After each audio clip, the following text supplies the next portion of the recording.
علیکم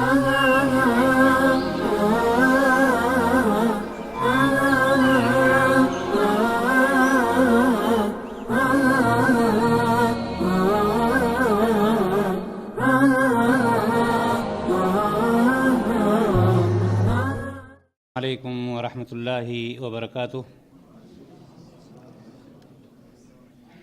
الحمد للہ رب العالمین، والعاقبۃ للمتقین، ولا عدوان الا علی الظالمین، والصلاة والسلام علی اشرف الانبیاء والمرسلین، نبینا محمد وعلی آلہ وصحبہ اجمعین، اما بعد۔ دینی بھائیوں اور دوستو، اللہ تبارک و تعالیٰ کا لاکھ لاکھ شکر و احسان ہے کہ اس نے ہمیں اور آپ کو آج کے اس دینی دعوتی اور اصلاحی پروگرام میں شرکت کرنے کا موقع عنایت فرمایا۔ ہم اللہ تبارک و تعالیٰ کے بہت ہی شکر گزار ہیں، اور اس کے بعد نبی اکرم صلی اللہ علیہ وسلم پر درود و سلام، جنہوں نے بھٹکی ہوئی انسانیت کو ضلالت کے راستے سے نکال کر صراط مستقیم پر گامزن فرمایا۔ محترم حضرات، اللہ رب العزت نے ہم سب کو اس دار فانی میں پیدا فرمایا ہے، اور اپنے پیارے رسول جناب محمد رسول اللہ صلی اللہ علیہ وسلم کے ذریعے سے زندگی گزارنے کا سلیقہ اور طریقہ بھی بتلا دیا ہے۔ اللہ تبارک و تعالیٰ نے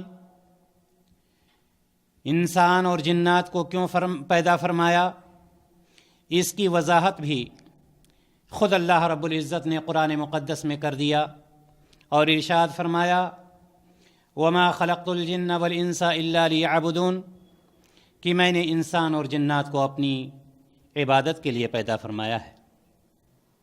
محترم حضرات، یہ بات ہم میں سے کسی سے مخفی نہیں ہے کہ اس دنیا میں ہر شخص، چاہے اس کا تعلق دیہات سے ہو، قصبہ سے ہو، شہر کا رہنے والا ہو، راجدھانی میں رہنے والا ہو، کہیں سے بھی وہ تعلق رکھتا ہو، سب کی کوشش، سب کی تگ و دو، سب کی دوڑ دھوپ یہ ہوتی ہے کہ ہم اپنے لیے اور اپنے بچوں کے لیے کچھ کر جائیں، ہم کچھ ایسا کام کر دیں کہ جس میں ہمیں کوئی پریشانی لاحق نہ ہو، ہماری اولاد کو پریشانی کا سامنا نہ کرنا پڑے۔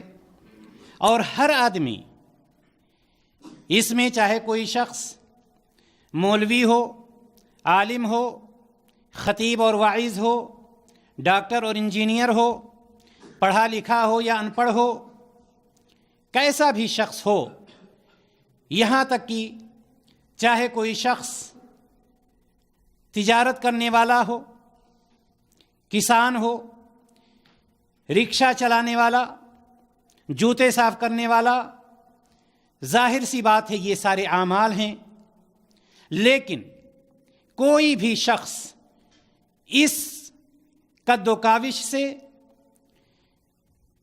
اس مقصد سے خالی نہیں ہے کہ سب کا مقصد ایک ہوتا ہے کہ ہر شخص اپنے لیے اور اپنے بچوں کے لیے کچھ ایسا انتظام کر لے کہ نہ اس کو کوئی پریشانی ہو اور نہ ہی اس کے بچوں کو کوئی پریشانی ہو۔ لیکن آپ یہاں پر یہ بھی دیکھتے ہیں کہ یہی لوگ گرمی سے بچاؤ کے لیے کچھ اور انتظام ہے، سردی سے بچاؤ کے لیے کچھ اور انتظام ہے، گھر میں رہنے کے لیے سرد موسم کے لیے کچھ اور انتظام، گھر سے باہر نکلنے کے لیے سرد موسم میں کچھ اور انتظام، ٹھنڈے موسم میں کچھ اور انتظام، گرم موسم میں کچھ اور انتظام، کبھی وہ کپڑے کے ذریعے سے، کبھی گاڑی کے ذریعے سے، یعنی یہ کہ سردی اور گرمی دونوں سے بچنے کے لیے ایک انسان پوری طرح سے ہر طرح سے انتظام کرنے کی پوری کوشش کرتا ہے۔ اور وہی شخص، چاہے اس کا بیٹا، چاہے اس کی اولاد پڑھی لکھی ہو، ان پڑھ ہو، فرما بردار ہو، نافرمان ہو، کیسی بھی ہو، لیکن اس کی ایک خواہش ہوتی ہے، ایک تمنا ہوتی ہے کہ میں اپنی اولاد کے لیے کچھ کر کے جاؤں، کچھ چھوڑ کر کے جاؤں۔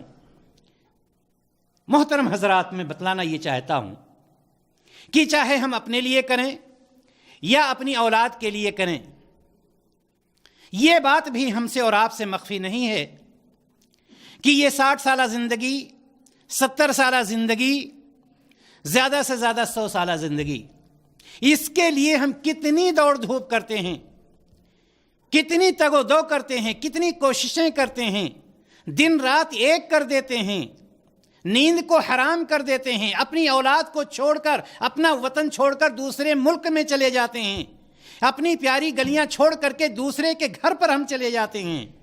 کس چیز کے انتظام کے لیے؟ ہماری کوشش یہ ہوتی ہے کہ ہم اپنے لیے یا اپنے بچوں کے لیے کچھ کر جائیں۔ اور یہ بھی ہمیں یاد ہے، یہ بھی ہم اور آپ جانتے ہیں کہ زیادہ سے زیادہ 70 سالہ 80 سالہ یہ زندگی ہے، اور اس سے پہلے کب ہم لڑھک جائیں، کب موت کا فرشتہ آ جائے، یہ بھی کسی کو کوئی پتہ نہیں ہوتا ہے۔ لیکن محترم حضرات، میں بتلانا یہ چاہتا ہوں کہ یہ 60 سالہ زندگی، 70 سالہ زندگی کے لیے ہم اتنی دوڑ دھوپ کرتے ہیں، ٹھنڈے سے بچنے کے لیے، گرمی سے بچنے کے لیے، لیکن کیا ہم نے اس بات پر بھی غور کیا ہے کہ وہ ایک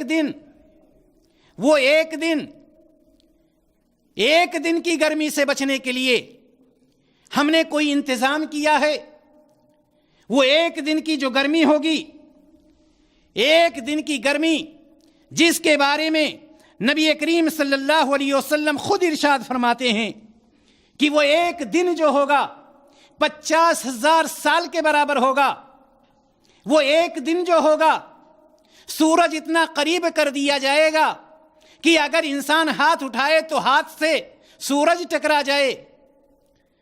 پورے میدان میں کوئی سایہ دار درخت نہیں ہوگا، کسی کے جسم پر کوئی کپڑا نہیں ہوگا، پورے میدان میں کوئی سایہ نظر نہیں آئے گا، نہ ہمارا گھر ہوگا، نہ ہماری کوٹھیاں ہوں گی، نہ ہمارے بنگلے ہوں گے، نہ ہماری کاریں ہوں گی، نہ کوئی سایہ دار درخت ہوگا، نہ کوئی کسی بلڈنگ کا سایہ ہوگا، کچھ بھی کسی چیز کا کوئی انتظام نہیں ہوگا۔ کیا اس ایک دن کے بچاؤ کے لیے بھی ہم نے کوئی انتظام کیا ہے؟ محترم حضرات، اللہ کے رسول جناب محمد رسول اللہ صلی اللہ علیہ وسلم ارشاد فرماتے ہیں کہ وہ ایک دن ایسا ہوگا کہ ایک دن 50,000 سال کے برابر ہوگا۔ پورے میدان میں کوئی سایہ نہیں، نہ ٹھنڈی سے بچنے کے لیے، نہ گرمی سے بچنے کے لیے۔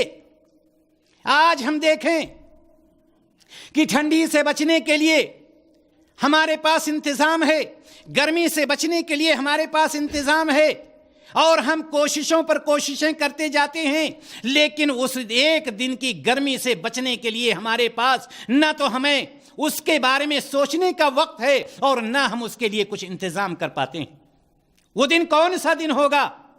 اللہ کے رسول جناب محمد رسول اللہ صلی اللہ علیہ وسلم ارشاد فرماتے ہیں کہ وہ دن ایسا دن ہوگا کہ نفسی نفسی کے عالم میں لوگ ہوں گے۔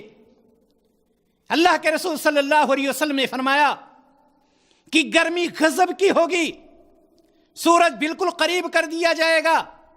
آج سورج اتنی دوری پر ہے، اور ہم مئی اور جون کے مہینے میں ننگے پاؤں نکل نہیں سکتے، ہم بغیر سایہ کے 1 گھنٹہ کھڑے نہیں ہو سکتے۔ نبی اکرم صلی اللہ علیہ وسلم ارشاد فرماتے ہیں کہ سارے کے سارے لوگ میدان میں ہوں گے، سورج بالکل قریب ہوگا، کسی کے جسم پر کوئی کپڑا نہیں ہوگا۔ مائی عائشہ رضی اللہ تعالی عنہا پوچھتی ہیں، اے اللہ کے رسول صلی اللہ علیہ وسلم، آپ پر میرے ماں باپ قربان، آپ فرما رہے ہیں کہ کسی کے جسم پر کوئی کپڑا نہیں ہوگا، کیا وہاں پر عورتیں اور مرد ایک ساتھ ہوں گے؟ نبی کریم صلی اللہ علیہ وسلم نے فرمایا کہ ہاں عائشہ، مرد اور عورتیں ایک ساتھ ہوں گے۔ عائشہ رضی اللہ تعالی عنہ کہتی ہیں، اے اللہ کے رسول صلی اللہ علیہ وسلم، عورتوں کی حالت کیا ہوگی؟ ہم پوری زندگی پردہ کرتے آئے ہیں، ہمیں کسی نے دیکھا نہیں ہے، اور آپ یہ فرما رہے ہیں کہ سارے میدان میں سارے کے سارے لوگ ایک طرح سے ہوں گے، کسی کے جسم پر کوئی کپڑا نہیں ہوگا، سارے کے سارے لوگ ننگے ہوں گے۔ ماں عائشہ رضی اللہ تعالیٰ عنہ کہتی ہیں، اے اللہ کے رسول صلی اللہ علیہ وسلم، عورتیں مارے شرم کے مر جائیں گی، عورتوں کی حالت کیا ہوگی؟ نبی کریم صلی اللہ علیہ وسلم ارشاد فرماتے ہیں، عائشہ تم کہتی ہو کہ عورتیں مارے شرم کے مر جائیں گی، نبی کریم صلی اللہ علیہ وسلم کی زبان مبارک سے قرآن مقدس سورۃ الحج کی یہ آیتیں نکلتی ہیں، یا ایھا الناس اتقوا ربکم ان زلزلۃ الساعۃ شیء عظیم یوم ترونها تذهل كل مرضیۃ عما ارضعت وتضع كل ذات حمل حملها وترى الناس سکارى وما هم بسکارى ولكن عذاب اللہ شدید۔ اے عائشہ، تم یہ کہتی ہو کہ عورتیں مارے شرم کے مر جائیں گی، وہاں پر کسی کو کسی کی طرف دیکھنے کا کوئی خیال ہی نہیں آئے گا، سارے لوگ پریشانی کے عالم میں ہوں گے، نفسی نفسی کے عالم میں ہوں گے، لوگ اپنے گناہوں کے حساب سے ہوں گے، کسی کو کوئی دیکھے گا کہ اس نے ٹخنوں کے برابر وہ اپنے پسینوں میں ڈوبا ہوا ہے،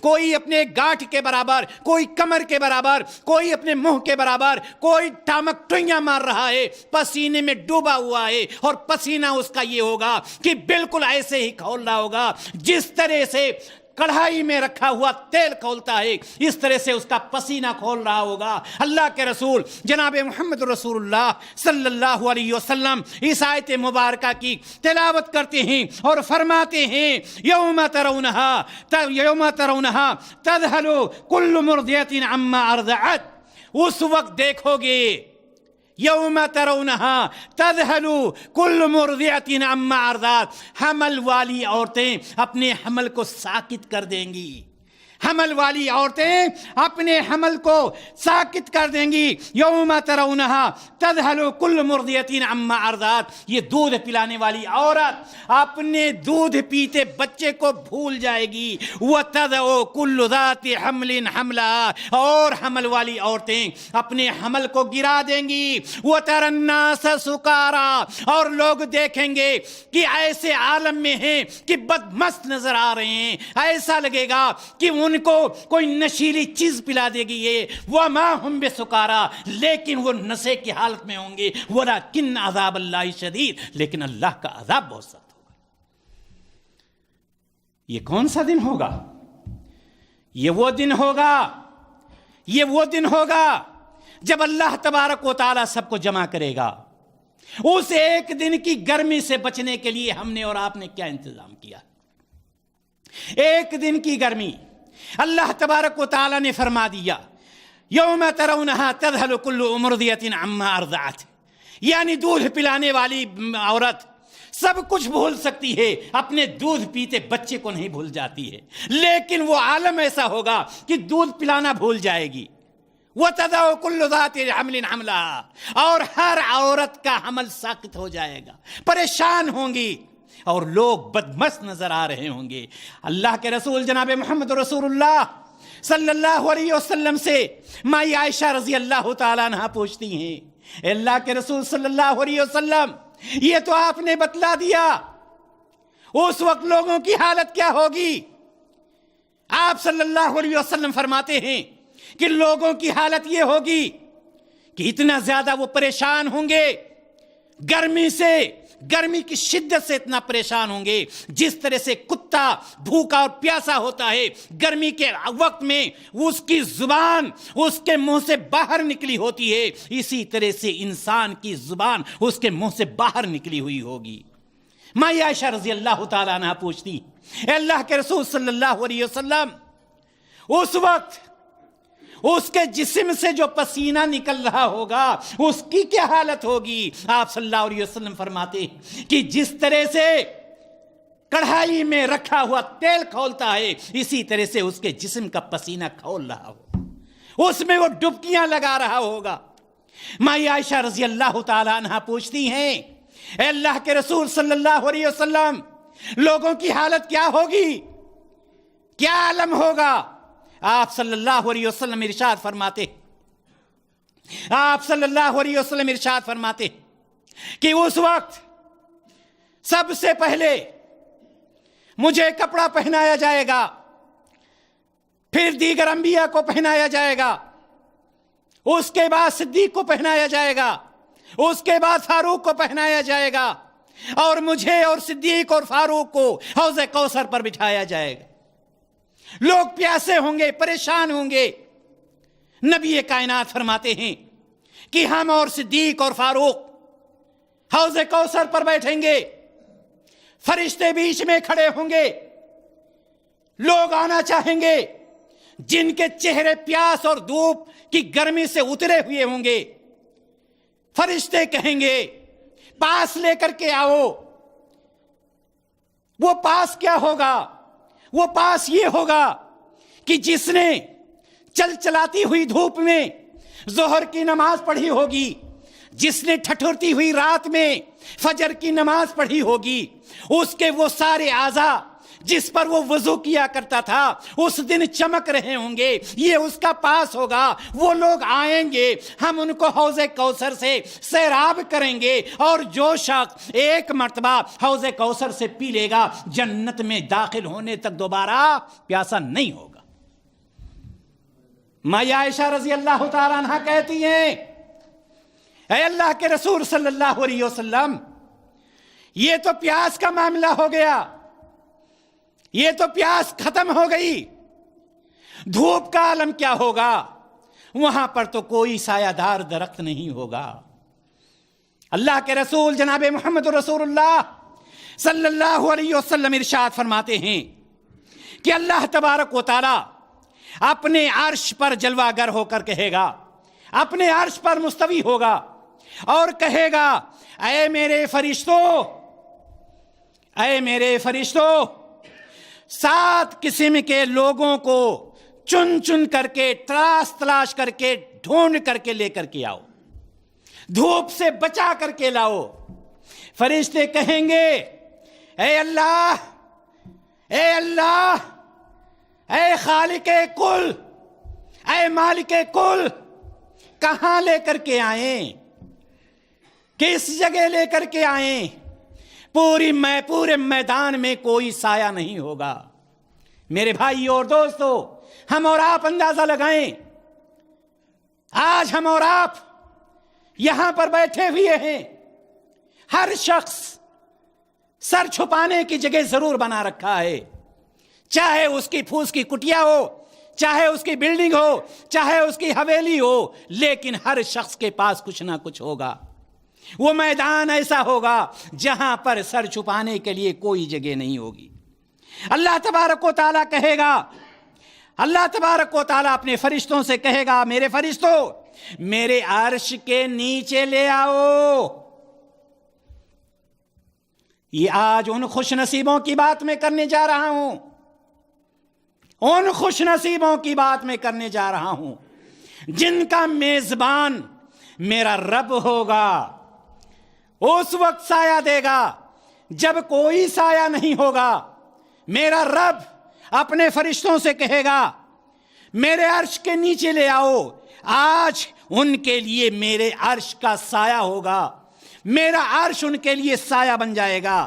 اللہ ان کو اپنا سایہ مہیا کر دے گا، عرش کے نیچے ان کو وہ مقام عطا کر دے گا۔ میرے بھائی اور دوستو، آئیے ہم دیکھتے ہیں کہ ہم اور آپ